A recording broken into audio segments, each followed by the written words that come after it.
पंडों का सगा दरबार अंधविश्वास को बढ़ावा नहीं देता। पंडों का सगा दरबार कभी यह नहीं कहता कि आंखें मीच के विश्वास करो। पंडों का सगा दरबार यह कहता है कि आप पढ़े लिखे हो, आपने अपने अपने गुरुओं से बहुत विद्या ग्रहण की है, आपके माता पिता ने आपको प्रखर होने के लिए, तेज होने के लिए हर संभव आपकी मदद की है। अपना भोजन 2 टाइम का 1 टाइम किया है, कपड़े 3 जोड़ी के 4 जोड़ी की जगह पे 1 जोड़ी पहनी है, लेकिन आपको पढ़ाया लिखाया इसलिए है कि आप विद्दू ना बनना, आप पागल मत बनना, आप प्रखर बनना, तेज बनना, तेजस्वी बनना, योगी बनना, कर्मचारी पदाधिकारी जो बड़े बड़े पद पर जाना चाहते हैं उसके लिए योग्य बनना। लेकिन आंखें मीच के विश्वास मत करना। यदि आंखें मीच के विश्वास किया जाता होता तो रोड पर कई लोग आंखें मीच के जा रहे होते। कहा गया कि सावधानी घटी तो दुर्घटना घटी। सावधान होकर चलिए। ये 2 आंखें दी हैं, वो इस प्रकार दी जैसे टॉर्च को अपन रात्रि में ऑन करते हैं, उसके प्रकाश के सारे पीछे पीछे चलते हैं और आप सुरक्षित पहुंच जाते हो। ये टॉर्च है, ये 2 आंखें आपकी सबसे बड़ी जिंदगी की। रात में, दिन में वो टॉर्च दिन में प्रकाश नहीं देती, लेकिन ये टॉर्च दिन में भी प्रकाश देती है और रात्रि में प्रकाश देती है। और ये टॉर्च कहती है, आंख की टॉर्च, टॉर्च जानते हो, बैटरी वाली। ये आंख कहती है कि हमारे अंदर को सेल नहीं डालना है, सेल पॉइंट लगे हैं, मैं सूर्य प्लेट की तरह करंट लेती रहती हूं, आपको देती रहती हूं, आपको संचार करती हूं, संचार करता हूं। बेटा बेटी मेरी बात समझिएगा। जैसे कि सूर्यकिरण के लिए सूर्यकिरण से लाइट लेकर के कई सोलर प्लांट चल रहे हैं, इसी तुम्हारा सोलर प्लांट ये माइंड है, जो कभी भी इतने बड़े ढांचे को, आपके कंप्यूटर को विधिवत रूप से संचालित कर रहा है, आपको चला रहा है, फिरा रहा है, घुमा रहा है, समझा रहा है, पढ़ा रहे हैं और आप समझ रहे हो और स्वाद भी जानते हो, पेट भरना, खाली करना, सब क्रिया चल रही है। ये कितना बड़ा विज्ञान पद्धति का ये पंचतत्व का शरीर है।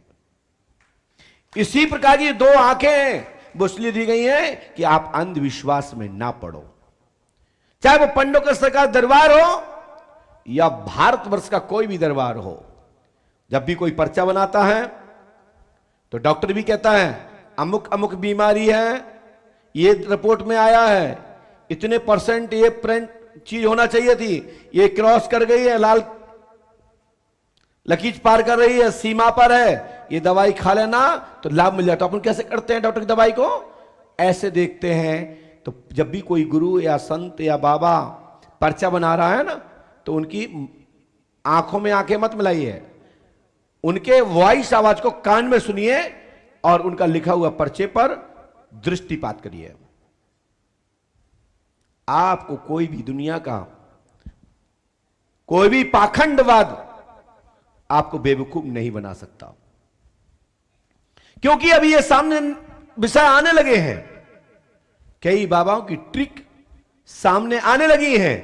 बस तथाकथित कुछ पैसे के चंद्र स्वार्थी लोग, जो प्लेटफार्म ऐसे मीडिया के कुछ हैं जो अच्छी मीडिया को लजाते हैं, वो पैसे के स्वार्थ में समोसा में कृपा खोलते हैं, समोसा में कृपा लॉक हो जाती है। आज तक किसी के पास कोई प्रूफ हो कि गुरुजी ने मेरे से 1 लाख 2 लाख 10 लाख 50 लाख रुपए लिए तो टोक के दिखाएं। किसी भी अन्य योजना के नाम पे मांगा हो तो टोक के दिखाएं। पंडों का सका का विधान है एक टोकन नंबर, उस टोकन नंबर में व्यवस्था है और साथ ही उस व्यवस्था का हर महीने आप कुछ ना कुछ या निर्माण तेज गति से देख रहे हैं। जहां बारीकियां काम है वहां बारीक काम चल रहे हैं, उनको नहीं कहा जा सकता कि आप तेजी से करें, क्योंकि बगैर अर्थ के कोई व्यवस्था नहीं बनती। पंडों का सरकार धाम पीठ कभी आपको अंधविश्वास की ओर प्रेरित नहीं करता। पंडों का सरकार दरबार प्रकाश की ओर बोलता है।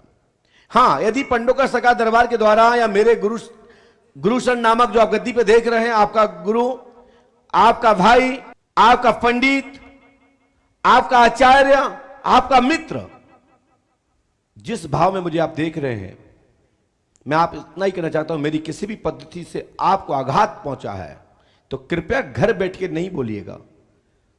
बहन, बेटी, भाई, बड़े बुजुर्ग कोई भी है दरबार में बोलिएगा कि महाराज जी आपने जो पद्धति बताई है, ये पद्धति किस पुराण की है, किस शास्त्र की है, किस मंत्र से संबंध रखती है, किस देवता से संबंध रखती है और इसका विधान कैसे होता है, मैं बताने के लिए बाध्य हूं। ऐसा नहीं कि हमने बताया और आपने बताओ महाराज जी ने मेरे से ऐसी बोली है। अरे भाई, डॉक्टर तो भी तो बोलता है कि आपको बच्चादानी में गांठ है, उससे तो नहीं कहा आपने। यदि आप हमसे पूछने आए हैं गर्भाशय के बारे में तो मैं क्या बोलूंगा? हमको भी यही कहना पड़ेगा कि आपके गर्भाशय में इंफेक्शन है, आपको रसूली है, आपको गांठ है, आपकी ट्यूब बंद है। बोलना पड़ेगा कि नहीं बोलना पड़ेगा? बोलिए, उत्तर किसी पास हो तो बताएं। दीदी आप पूछिएगा मेरे सीने में दिक्कत है तो मैं लिखना पड़ेगा कि आपके फलाने फलाने पार्ट्स में अमुक नाम की बीमारी पनप रही है। हमें लिखना ही पड़ेगा, आंचल में, सीने में, तरेट में, पेट में, कमर में, गर्दन में। क्या मैं ऐसे बोल दूंगा आपको गांठ है कहीं पे, आप संतुष्ट हो जाओगे? यदि कोई पूछने आया महाराज हमको गांठ हो गई है और हम कहते हैं आपको पूरे शरीर में कहीं गांठ है, आप संतुष्ट हो जाओगे? तो हमें लिखना ही पड़ेगा कि अमुक अमुक पार्ट्स में आपको ये नाम की बीमारी पनप रही है, इसका इलाज कराएं या ये उपचार करें। यदि मैं गलत कह रहा हूं तो टोक के दिखाइए।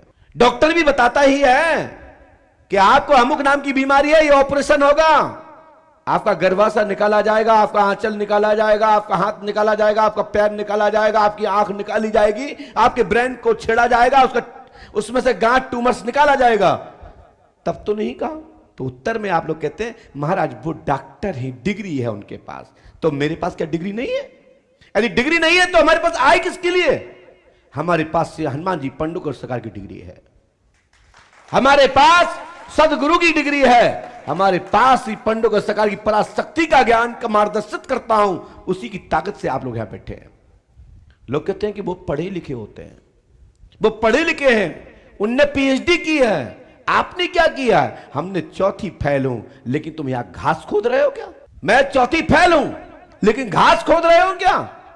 नहीं, आपको आशा है कि ये डॉक्टर मल मूत्र लेकर के चेक करके बताते हैं, आपका ब्लड का सैंपल लेते हैं और ये व्यक्ति बिफोर कह रहा है कि आपको वही बीमारी है जो डॉक्टर ने बताया, या हमारे बात पूछने के गए और फिर वही बताया, तब लगता है कुछ तो है।